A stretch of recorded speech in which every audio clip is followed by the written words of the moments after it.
합법과 작문 수업 시작하겠습니다. 저번 시간에는 일반적인 작문의 과정과 자기소개서가 어떤 글인지, 일본 문항을 어떻게 써야 하는지에 대해서 살펴보았습니다.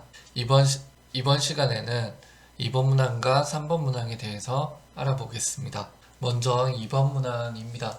2번 문항은 고등학교 재학 기간 중 본인이 의미를 두고 노력했던 교내 활동을 통해 배우고 느낀 점을 3개 이내로 기술해 주시기 바랍니다. 라는 문항입니다. 1번 문항과 마찬가지로 질문을 던져 봐야겠죠. 2번 문항은 왜 존재하는지, 2번 문항의 목적, 2번 문항은 과연 무엇을 평가하고자 하는 것인지에 대한 질문을 먼저 던져 봐야 됩니다. 2번 문항의 평가 목적은 2번 문항을 통해서 평가하고자 하는 항목은 전공적합성입니다. 전공적합성은 전공에 대한 흥미와 관심, 전공 관련 경험, 전공에 대한 지식 등으로 이루어져 있습니다. 그래서 해당 전공 관련 활동 내용을 배우고 느낀 점 중심으로 기술하면 됩니다. 3개 이내로 했으니까 최대 3개겠죠. 1500자니까 3개가 각각 500자씩 이렇게 들어갈 수 있습니다. 하지만 보통 자신의 경험과 그 과정을 진정성 있게 기술하기 위해서는 보통 2개의 활동을 쓰는 것을 권장합니다. 750자 정도는 되어야 경험도 쓰고 그 과정이나 배우고 느낀 점을 충분히 기술할 수 있겠죠. 선생님 같은 경우에는 전공이 국어 교육입니다. 그러면 고등학교 재학 기간 중에 국어와 관련된 활동을 했거나 혹은 교육과 관련된 활동을 했거나 이런 것들에 대한 내용을 적겠죠.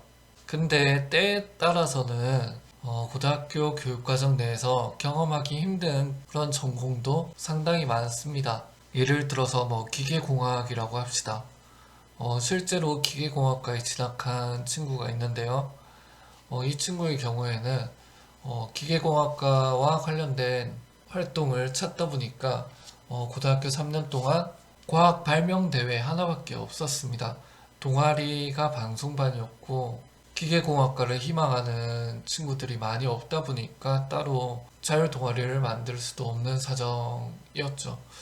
그 친구 같은 경우에는 이 2번을 쓸 때 조금 고생을 했는데 전공과 관련된 내용을 찾다가 결국 2번 문항 그 자체에 좀 집중을 다시 하게 됐습니다.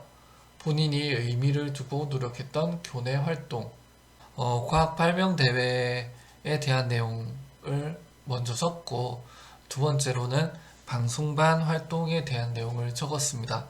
그리고 끝에 배우고 느낀 점 부분에 기계공학도로서 필요한 열정, 힘들어도 포기하지 않는 끈기, 성실함 이런 것들에 대한 내용을 방송반 활동을 통해서 배우고 익힐 수 있었다라고 적었습니다.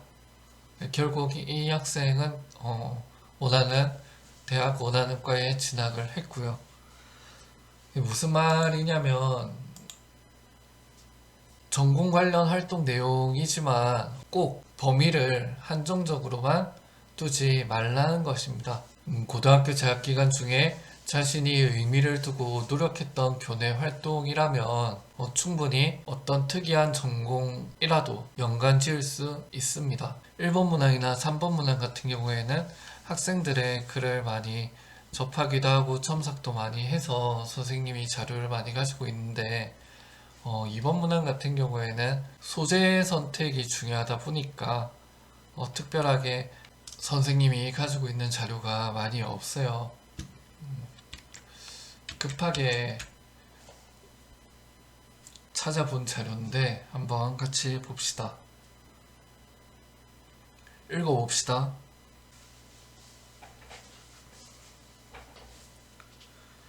다 읽었죠?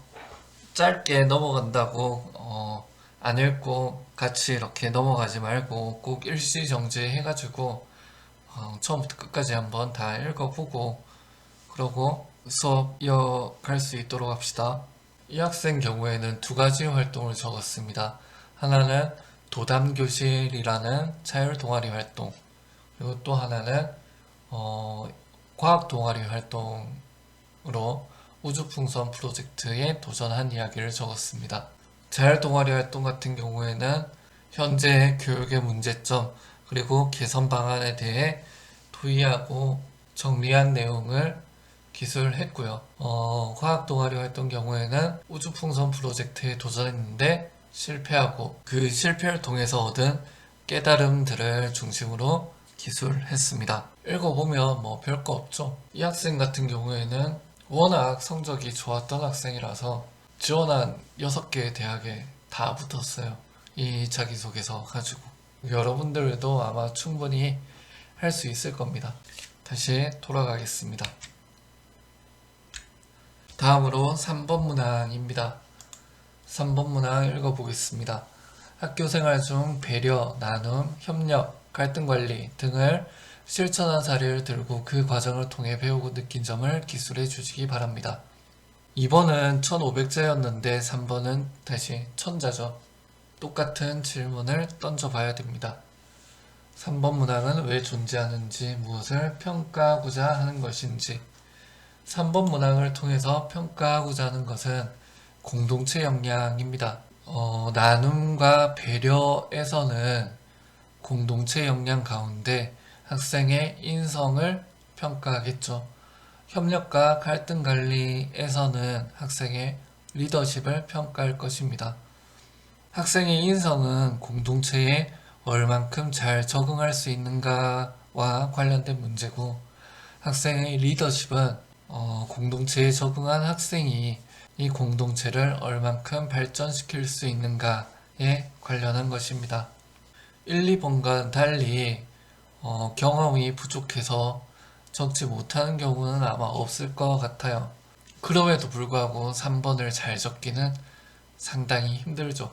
먼저 배려, 나눔, 협력, 갈등 관리 이렇게 돼 있는데, 이 배려라는 말이 재밌는 말이에요. 배려라는 말은 한자가 빠졌네요. 배자는 짝배자입니다. 그리고 려는 생각할 려자, 배우자 할 때 그 배자예요. 짝을 생각하는 게 배려입니다. 이 짝이라는 건 정말 내가 사랑하는 사람이죠. 사랑하는 사람을 생각하는 것, 그게 배려라는 거예요. 다른 사람을 배려한다는 것은 정말 나에게 소중한 사람인 것처럼 대한다라는 것입니다. 배려라는 말이 재밌는 말이죠. 리더십과 관련해서는 선생님이 좋아하는 말이 있는데요. 화이부동이란 말입니다. 이 동자가 빠졌네요. 같을 동자입니다. 논어에 보면 군자는 화이부동하고 소인은 동의불화한다 했어요.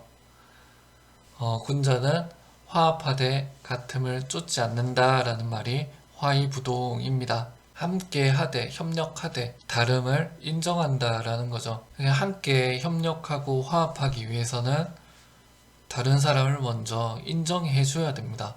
그 사람의 개성, 그 사람의 본질을 인정하고 받아들여야만 함께 할 수 있겠죠.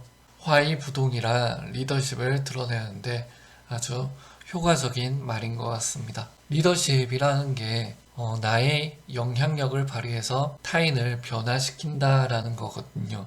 타인을 변화시키기 위해선 화이부동과 같은 자세가 필요하겠죠. 3번 문항 예를 보기 전에 대다수의 학생들이 3번 문항을 쓸 때 흔히 막 이렇게 많이 씁니다. 체육대회를 했는데 친구 둘이가 싸웠는데 내가 가서 중재하고 조정하고 서로 화해시켰다. 이런 식으로 갈등 관리를 많이 써요. 혹은 학급에 어떤 결정을 하는데 입장이 정리되지 않고 타협이 이루어지지 않아서 친구들을 내가 막 설득을 해가지고 협력을 이끌어냈다. 이런 식으로 많이 써요.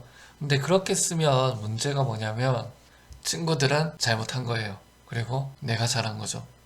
다른 사람 욕을 해서 나를 돋보이게 하는 방식이라는 겁니다. 재밌는 것은 자기소개서를 쓰는 거의 대다수의 학생이 그렇게 써요. 우리나라에 자기소개서를 쓰는 학생들은 친구들은 다 나쁘고 자기는 착하고 이런 겁니다. 되게 아이러니하죠. 그래서 그렇게 그런 방식으로 쓰는 것은 별로 좋은 점수를 못 받는 것 같습니다. 오히려 3번 문항을 쓰기 위해서는 여러분들의 배려, 나눔, 협력, 갈등 관리의 실패 사례를 한번 떠올려 보시기 바랍니다. 자기가 어떤 지점에서 협력이나 갈등 관리, 나눔, 배려 등에 실패했는지 분명히 있을 겁니다. 그리고 그 실패 사례를 통해서 자신의 행동을 성찰하고 반성하고 발전하는 모습을 보여주는 그런 글을 쓰면 오히려 훨씬 좋은 점수를 얻을 수 있을 것입니다. 예를 한번 살펴보겠습니다.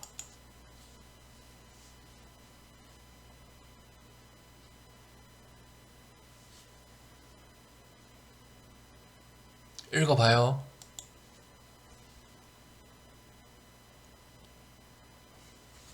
이 학생의 경우에는 수행평가 활동을 하는데 연극 준비를 하는데 모두원에 대한 운이 별로 없었던 친구입니다. 공동의 과제에 대해서 서로 별로 관심이 없었던 친구를 만나가지고 고생을 했던 경험을 적은 것이죠. 근데 읽어보면 다른 친구들의 탓만을 하지는 않습니다.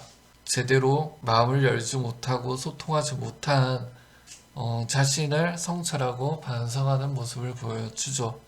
입학사정관이 이거를 꼼꼼하게 읽는다면 이 아이는 우리 학교에 와서 팀 과제를 할 때 잘 화합할 수 있는 그런 학생이겠구나 이렇게 생각을 할 수 있겠죠. 이 글 같은 경우에는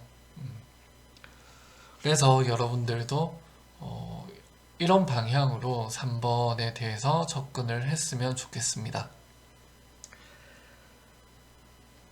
이렇게 해서 2번과 3번 문항 모두 다 보았고요. 4번 문항은 대학에 따라서 그 문항이 조금씩 차이가 있기 때문에 개별적으로 질문을 하면 답을 해주겠습니다. 짧은 시간 동안 자기소개서 1, 2, 3번에 대해서 살펴보았는데요. 오늘 들은 이야기들 꼭 잊지 말고 나중에 자기소개서 쓸 때 많은 도움을 받기를 바랍니다. 오늘 수업은 여기까지 하겠습니다. 감사합니다.